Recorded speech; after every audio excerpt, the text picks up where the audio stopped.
Welcome back, race fans, to Michelin Raceway Road Atlanta here at the FARA Atlanta 200. On track now, your college racing series. I am joined in the booth here today with Ralph Shaheen, Hall of Fame commentator. Ralph, how you doing today? I'm doing great, Nick. Good to be here. Glad to have you with us, everybody. Ready to go. The inaugural event for the Collegiate Racing Series. What a great day to kick off this exciting new collegiate athletic form. Yeah, this is a super cool format that I know FARA is extremely happy to be helping with, to add to the already great spectrum of racing that they have. And we've got some special things for you today. Your Collegiate Racing Series has some onboard cameras. So every now and then we're going to be able to cut in and see exactly what the cars are doing. Like this shot right here from Gobbler Racing. They're involved with Virginia Tech. Yes, and we've got some other schools as well. Rocky Top Racing. Yep, involved with the University of Tennessee. Let's see, where is our We've got City Fordham. Racing? Queen City Racing is a bunch of students from Cincinnati. Tulane is here as well, and Rice. Nope. Great field.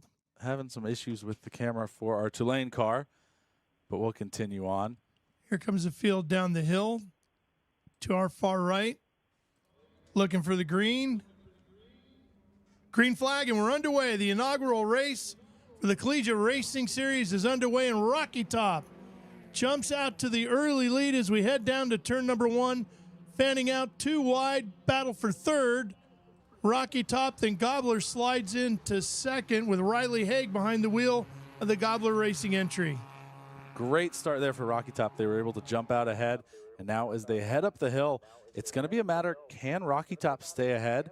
These are Mazda MX-5s, NDs, and they love to draft with those open tops. So if anyone is close enough to Rocky Top, they definitely will be able to try and make some moves as they go down the S's.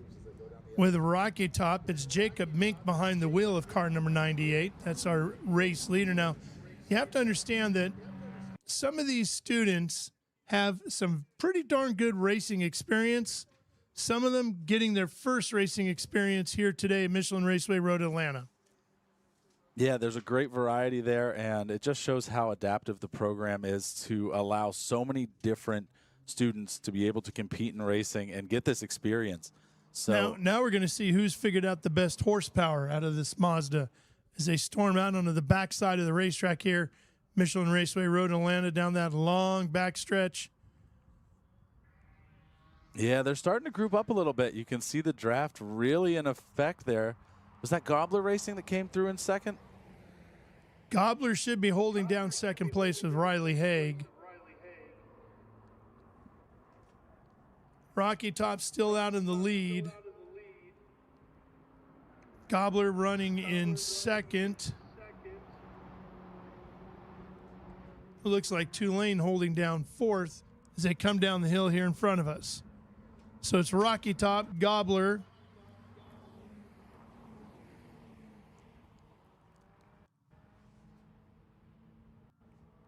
Is that Tulane in the 10 car?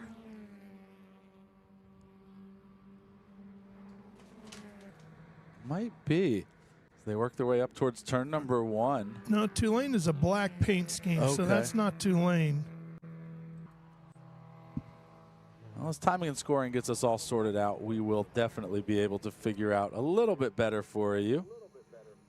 Let's take a look. I believe it's the University of Cincinnati running in third. So right now we're on board with Gobbler Racing as they head through turn 5 back towards turn number 6. Cincinnati has moved up into second place. So it's Rocky Top, Cincinnati, and then Gobbler sitting back here in third, trying to get that second place spot back on the podium. Yeah, great views from our in-car cameras thanks to Sentinel. Appreciate them helping out and setting up these. They look great. It's great to have all the telemetry on screen as well. You'll see just how fast these cars get going down the straightaway. Gobbler's in a perfect position to use the draft. Already up to 100 miles an hour in these small little Miatas. These are no joke cars. No, this is a serious bit of a race car here for these young students. And we got a battle for second, headed down into the hard braking zone there. And it looked like Riley Haig was going to make a move. Backed out of it at the last second, thought better of it. He'll wait and attack on the next lap by. Looks like Tulane running in fourth. Yeah, great little field at the front for the front four there. We've got No, make that Rice. Rice as they head up into turn number one. Here they go. The cameraman getting some photos of the CRS as they move their way through.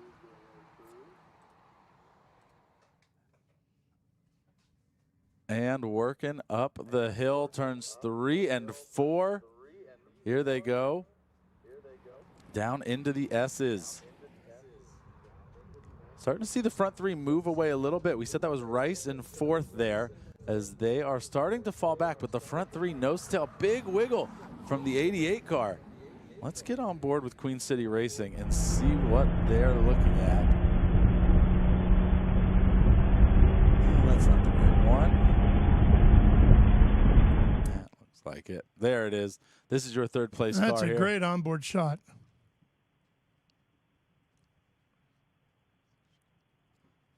Yeah, watching the drivers work the wheel coming through turn 6 and 7. Turn 7 known as probably the most important corner on the track, leading onto this long back straightaway. And now they're going to be using the draft, staying right in line to break that wind. Right up on the backside of Gobbler. Trying to make the move to the outside here.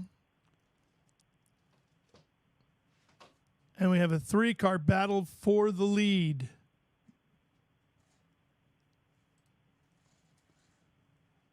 Up over the hill. The camera does not do justice to the elevation of this track. Significant elevation there. It is so cool to watch them come through. So it's Rocky Top, Gobbler, and Queen City 1, 2, and 3, and Rice running in fourth has lost that draft now, and they've slipped back a few spots. It's going to be hard to catch that draft from there. It is. These cars are great when they're in the draft, but as soon as you lose it, they hit a pretty heavy arrow wall with those open tops. Looks like Fordham running in fifth. Here they More go. of the field coming down the hill now.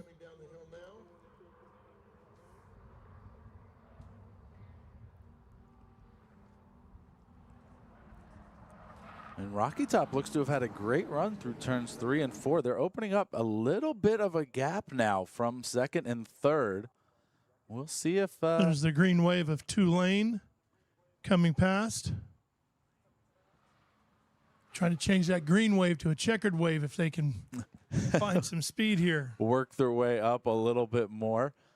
Again, this is the first race of this entire series, so there's so much to be learned throughout the rest of it. We've got 3 races here this weekend. Yeah, then on to Bowling Green, Kentucky, and then down to Homestead, Miami in December. Bowling Green will take place on Labor Day weekend, and here comes that 4-car freight train battle for the lead. And it looks like Rice is actually making some of that ground back up, so I don't know if the top 3 stumbled somewhere or if Rice suddenly found some speed they didn't know they had.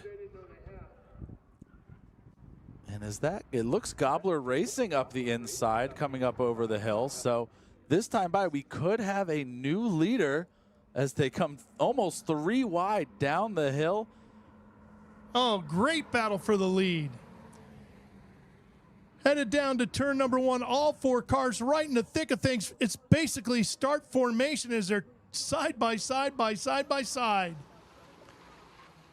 There they go. They finally sorted themselves out getting into the top of the hill at turn number 1. But it looks like the 98 of Rocky Top Racing was able to stay ahead there after being under attack a little bit through turns 10A and B. They survive. They survive a little bit, just one more lap. And we're about at the halfway mark of this session.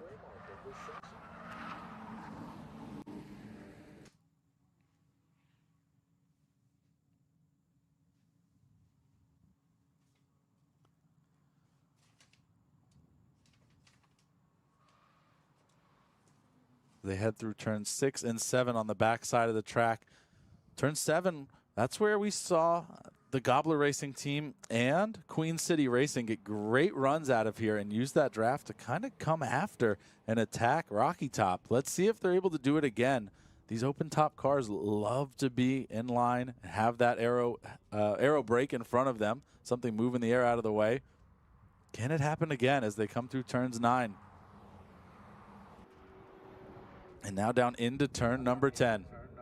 We got a great battle brewing here for second place, side by side, and that fourth place car right in the thick of it as well. Here we go. Look at them sawing at the steering wheel here, trying to catch the car as it slides out from under him, gathers it back up. They come back down the hill. Rocky Top continuing to lead over Gobbler, and then Rice and Queen City. You know, this has been some actually spectacular racing, Nick, in this series. Of course, very first race, you never know what you're going to get. And as we talked about, there's some pretty big gaps in the level of experience amongst our collegiate drivers. But, boy, these athletes are putting on a tremendous show here today. They really are. I wasn't sure what to expect when Nobody I heard. was, right? And I mean, yeah, we had no idea. A true, complete unknown. And so far, halfway through our first race, I couldn't have asked for any more. We've got all 4 cars almost nose to tail, separated by only a second and a half last time by. So an incredible race from this whole organization so far. All the teams have really put their best foot forward and given us something to be excited about. If the rest of this season goes like this, I think it could come down to the last race at Homestead. Jacob Mink has been wheeling that Rocky Top car. We've got a spin. One off, and is that Gobbler?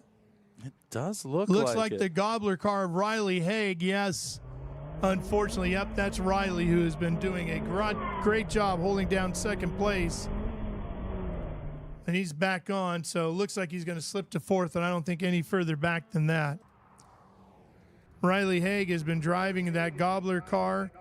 Matt Borgerding is behind the wheel of Queen City Racing, and they had an issue yesterday, if you remember. They did. They did have a big issue yesterday, and they were able to get that car all fixed up. Here comes Tennessee down the hill. White flag is out.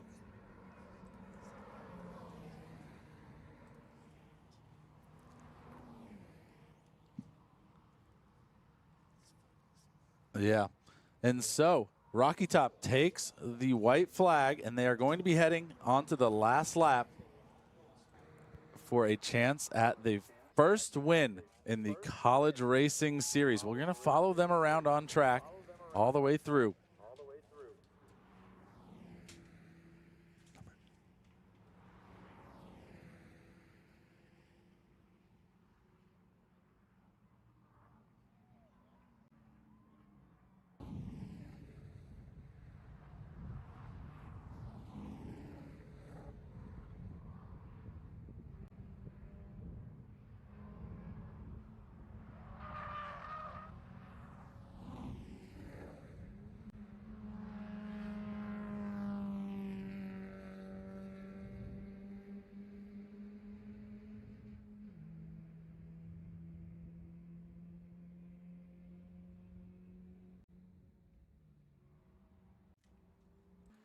All right, and we are back with the last lap of the first race of the College Racing Series. We're going to go on board with Rocky Top Racing, your current leader, as they head down into turn number 10. And that looks like Fordham. We've been saying it was Queen City. It's actually Fordham that is running in second. They have similar livery to the car. There goes Queen City by now, taking the white flag. And here comes Rocky Top to the checkered flag and a big celebration. Fordham will take second, not that far behind him. Then Rice will get third, and we should see Riley Haig coming down the hill after that spin. Here he comes, and Gobbler is going to hold on for a top 5, finishing in fourth. What a great run for those top 4 teams as they all make their way to the checkered flag here in the first ever Collegiate Racing Series event. Wow, a great race to start things off. It was, I think, better than anyone could have predicted. We had passes back and forth for the lead. We had spins. We had drama. We had a little bit of everything that race fans love. Well, we had all the confusion and chaos that we thought we had, some of which was here in the booth as we're all trying to figure out who everybody is because some of the colors and numbers and stuff have changed around a little bit. But again, with Rocky Top, it's Jacob Mink taking the checkered flag. For Fordham, it was Giancarlo Geckel who finishes in second. And then behind, because we had Fordham listed as car number 56 on our entry list, but they were running car number 10 on the timing and scoring. That was part of the confusion. And then behind Fordham came Rice with Luke Mann behind the wheel of the Rice effort here. And then it was Gobler coming across the line for Riley Haig behind the wheel of car number 55. So now they will flip that. That will be how they will start race number 2. How they finish in race number 1 be how they start race number 2 coming up later. And then how they finish that last sprint race, race number 2, will be how they start the Enduro later today. Wow. That's a special format. Very exciting. I can't wait to see what the rest of the weekend has in store for these drivers. Well, here's the thing, Nick. The biggest thing is it got a lot of the adrenaline, a lot of those butterflies out of the system, right? They all did a great job. A moment there for Riley, but he gathered it back up, stayed calm, got the car righted as quickly as he could, back out on track, hangs on for a top 5 finish. That's good points. Get ready now for race number 2. Knows he's got a fast car, knows he can be competitive. He was in the thick of it all day. I think race number 2 is going to be even better than this one because now those top 4 cars have a bit of an idea of what the racing is going to be like. Yeah, absolutely. I think the pre-race jitters that we all get when we're behind the wheel, even here in the booth, I was a little nervous about how this was going to go. Now, another thing to think about, too, is some of these teams have more than one driver on their entry list. So we might see a different wheelman or wheelwoman, because there are some lady drivers here, too, when we get to race number 2. And then we'll see some teams maybe going one driver all the way through the endurance race, and some teams switching 2, maybe even 3 drivers during the endurance race. So a lot of strategy yet to play out. Yeah, what a great opportunity for these students to be able to participate in. I can't think of a better college activity to do than come out to a racetrack on the weekend with my friends and get to drive around some of the best racetracks in America. Yeah. This was a unbelievable kickoff. Everybody should be very happy, very proud that all the hard work they did getting ready for this series. They got race number 1 in spectacular fashion. I can't wait to come back for race 2 later today. Yep, I can't wait to have you back in here. Thank you so much, Ralph, for joining me here in the booth for the first race of the College Racing Series. The next one on our schedule is around 2:10 p.m. I'll see you then. Race number 2. So thank you so much for joining us. For those of you watching at home, stay tuned. Coming up next is HPDE. You won't hear from me. I'm going to take a little break. But after that, at noon, Formula FARA race number 2 is going to kick off. Until then, make sure you guys grab some lunch, get a drink, stay hydrated, especially if you're out here at the track. The sun is peeking out. It's going to heat up. Everyone, we've got more racing ahead. Don't go anywhere. We'll have more here from Michelin Raceway Road Atlanta at the FARA Atlanta 200 just in a bit.